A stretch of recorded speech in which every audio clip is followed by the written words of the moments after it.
Hi everybody, Rock Dude here. I don't get to talk about my audiophile hobby, or you figure someone like me just might have a nice stereo. Not that everybody can afford one like this, but when you do, I guess you can dub yourself an audiophile. If you have the proper brands, that's one thing, but there's other things that make a stereo great. Like this unit down here, we'll start here, is a power stabilizer. As we know, your power from the wall comes in spikes at times, or uneven highs and lows. So what this does in lightning speed, and you can see down here the numbers are consistently in lightning speed changing to get it at the proper steady voltage. And when you have steady voltage, it actually it does improve the sound. And you're going to say, well, when you do things like one or two things, but things do add up. When you have layers of things working in conjunction with each other, you do definitely get an improvement in sound. So my voltage regulator is down here, and we'll go up to this one here. Before we get to the componentry here, this is my clean power, or my cleans to power, and all my components get plugged into the back of this, and then this gets piggybacked to the back of the voltage regulator, and then the regulator gets plugged into the wall. And what happens is this dubs as a two-item, my surge protector, and it cleans all my units that are plugged into the back of this, including my TV. So when you run stabilized power and you run regulated or clean power, it just makes a difference in your system if you can go there and obtain these kind of this type of equipment. Now, having a good clean running amp is key too. You don't want to buy expensive speakers that, and what I would tell you, run a dirty or unclean amplifier. So having a clean amplifier, this one quite a few years ago was being produced by Conrad Johnson, which is world-renowned as one of the elite audiophile brands. They specialize in tube amps. This is one of their sonograph model solid-state units, and I got the matching head here. And when people go back in and discover the old sonographs for the first time, under a $3,000 amplifier, it gets a lot of reviews. And even people that have a $10,000 amplifier in some cases might use this as a secondary amp. They just love it.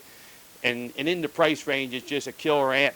And when you see them, you might even find old new stock, and people snatch them up. So I made a good investment there. And the thing is, I got the set here because when I originally bought them as a discontinued item at Worldwide Stereo in 309, I bought the set, so you rarely see people that have the head and the amp. Going up here, this is still kicking CD player. It was a dual DVD CD player, but the specs on it and everything about it is just rivals anything on the market still today.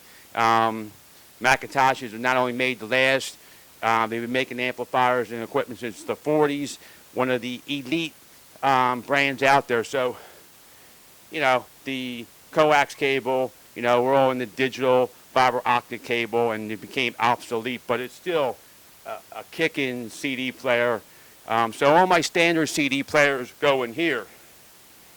And what I got up here is a brand new Rotel, which is basically, it could be almost introductory to great sounding audiophile equipment.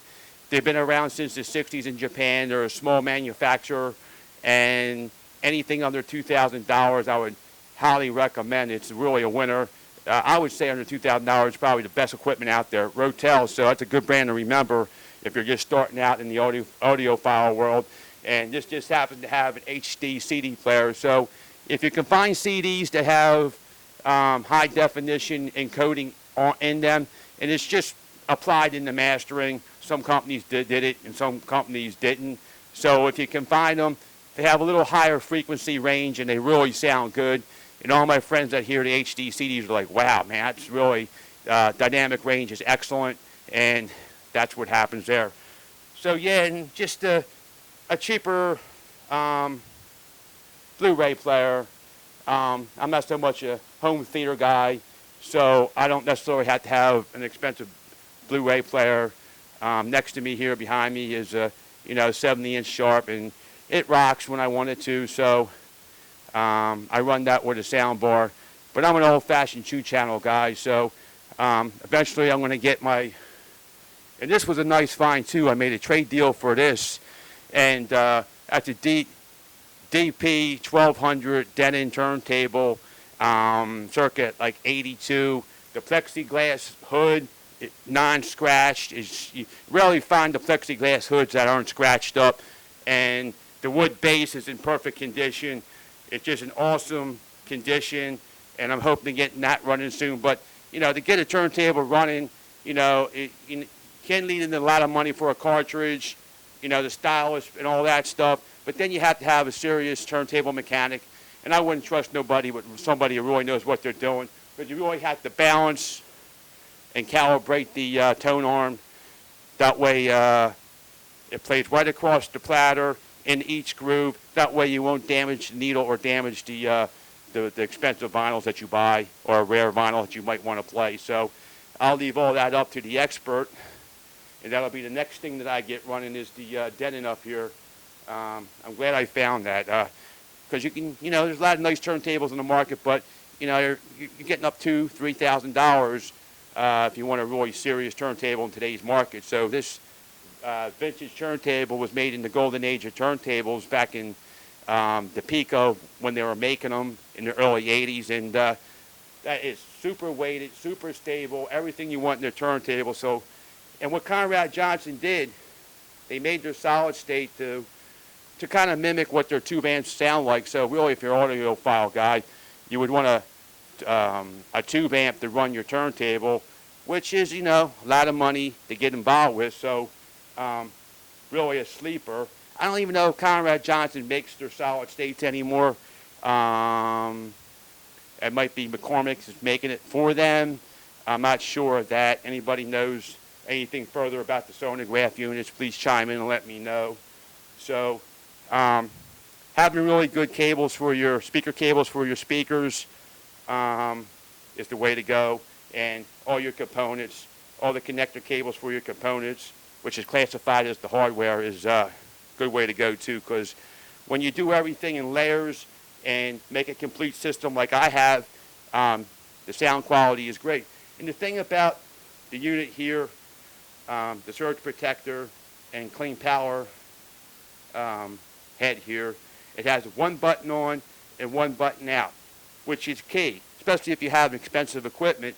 You don't want the power to come in quickly where you're punching your amp, so to speak, and maybe not over a few years, but down the road, it might, you're wondering why you're having problems with your amp or you need to get it repaired. You want the power to come in slowly so the power is gentle on the solid state, and then you want it to power out slowly too. So that's what this does. That's a really great item. So it does multiple layers of things, cleans the power, and it's my surge protector, and it allows my power to gradually power up, which is really key, which is one of the things in the whole mix that people forget about. So you don't want your power to power up and hit your amplifier with a punch. So this is what this guy does here. And this late model Macintosh is just a really amazing piece of equipment. So, and the thing with the audiophile CD players, they have what they call a red laser in them, and that's why you buy them. And they can detail out the CDs a little nicer, and you can hear that quality. So this is all I have in my rack, and I just wanted to present that to you guys today. And yeah, you want to come over and hear some tunes, not a problem. So 2 and 2, we love you guys.